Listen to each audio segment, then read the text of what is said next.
Welcome back to Villain Review. I just saw Longlegs, and today we are going to talk about Longlegs from Longlegs. There's not really any pictures from this movie to show about him, so I might just show some other disturbing pictures when I'm talking about the character. Something like this, or maybe like this. You'll get the idea. I'm going to analyze him, talk about him, give him a score 1 out of 10. Let's do it. Is he the best villain of the year? It's a close fight. Let's talk about it. We have 10 letters like it over the past 30 years, and all of them signed with one word.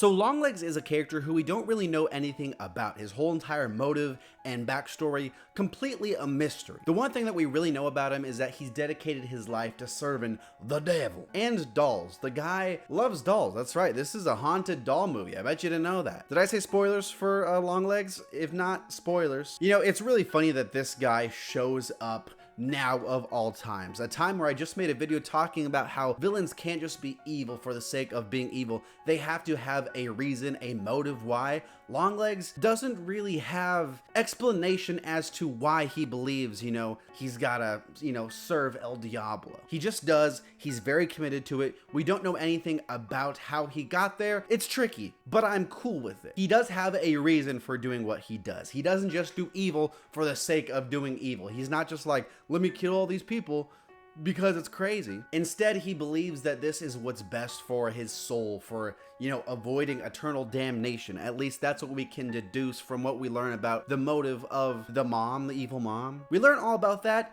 It is a reason, especially when you take into account the time period that this is set in. There was the whole satanic panic going on, so it's not uncommon in this time period for a guy like this to be crazy and dedicate his life to such a absurd cause. So yeah, nothing really crazy as far as the motive department. I will say that's probably his weakest part. Again, I didn't think this was going to be a demonic movie in the term that it is. I thought it was going to be more of a, a serial killer. I'm talking Seven and Zodiac, but no, it's a full-on demon flick. Kinda, to an extent, demon flick light. And as far as that goes, this whole thing of serving, the demons and El Diablo, nothing we haven't seen before, so I can't say it's super original, super unique as far as what really grabs me, but luckily, there's a whole lot of other really good stuff I liked about this guy. Not liked about him, you know what I'm talking about.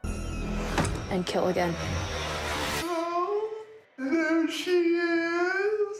As far as the character goes, wow, dude, this is insane. Nicolas Cage delivers one of the most insane performances of his career. It's really unlike any other performance we've seen from the guy. It's just absurd. The guy is creepy, but he's also just a weirdo. He sings to himself and hits some of those Nick Cageisms, but in ways that feel natural for the character because the guy's so insane. The guy just starts screaming a few times to himself. There's no one there. And then even when he does talk to people, it's like bro's never cool about it. He's never normal about it. He's always got to be like, that weird kid you went to school with. He's that guy. As far as a threat too, dude, crazy. One of the things that I will say is a benefit of these, these dark arts worshipers, they have nothing to lose because they're so focused on their eternal souls and damnation and hell and all this stuff. They're not thinking about right now. They're not thinking about killing a few people here and there. They don't care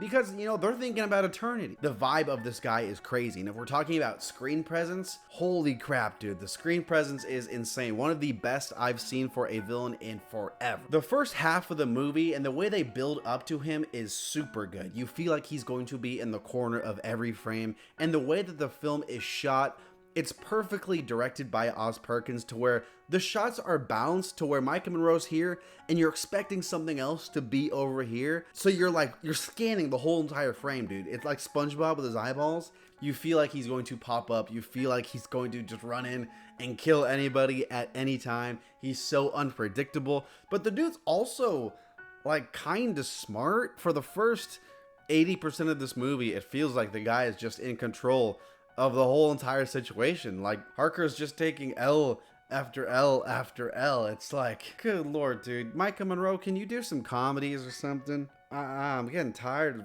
I feel bad for you, I want to see you win. Get some W. One of those villains that feels unstoppable, feels unbeatable, and I really like that. It is a character and a performance that we are going to remember. And real quick, while I'm still on the character, the design of this guy is crazy. It feels realistic.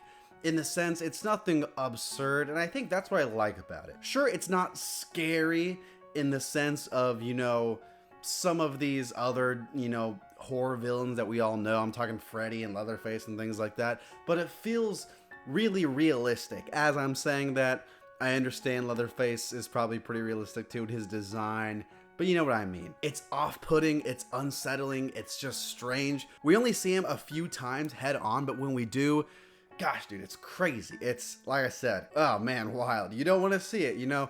Definitely a movie. I just saw the movie like an hour ago. I'm watching Impractical Jokers tonight, trying to get Nick Cage out of my head. Can't understate how good Nick Cage is in this performance. Absurd, all-timer.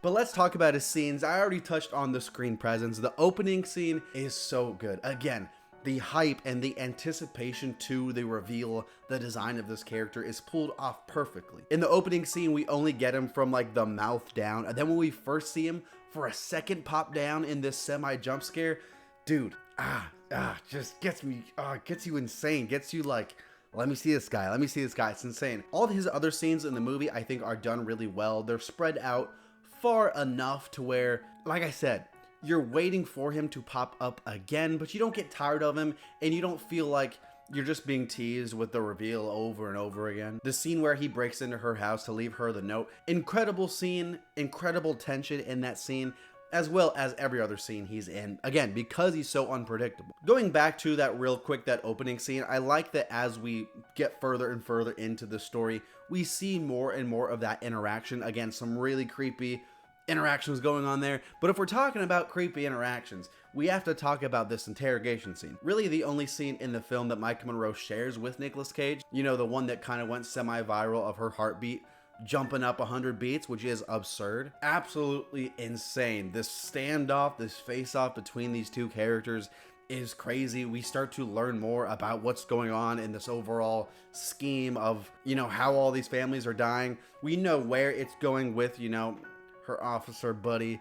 We all kind of saw that coming, but the performance is just, it's so unsettling, it's so creepy when you mix in his design, all of that. How he goes out, dude, killing himself, dude, I don't even, like, I'm almost speechless at the fact. It's just, you know, you don't see characters like this very often. You don't see villains like this very often that are such a strong combination of performance and presence and writing and everything like that. Genuinely, I think this is going to be an all-time villain, to where even if people forget about Longlegs for whatever reasons they don't like Longlegs for, I think people genuinely are going to talk about this performance for a long time. The same way we talk about a lot of these other famous horror performances. He's that good, it's that crazy, and even when he's gone, you still feel his presence throughout the whole entire film. And that's what I said. The presence, he has this film in a chokehold. You feel him everywhere. It's kind of a funny reference to how he goes out. He kind of says that himself.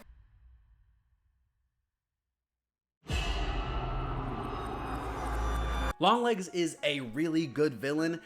His motive is the one thing I'm a little like about, but as far as the character, twisted and demented he is, as well as how incredibly well crafted his scenes are, dude, of course he's one of the best villains of the year. Right now, I don't think he beats Dementus for me, only because Dementus has the character, the scenes, and the motive, but I will say he's probably the second best after Fade Rautha. I am going to give Longlegs an 8.5.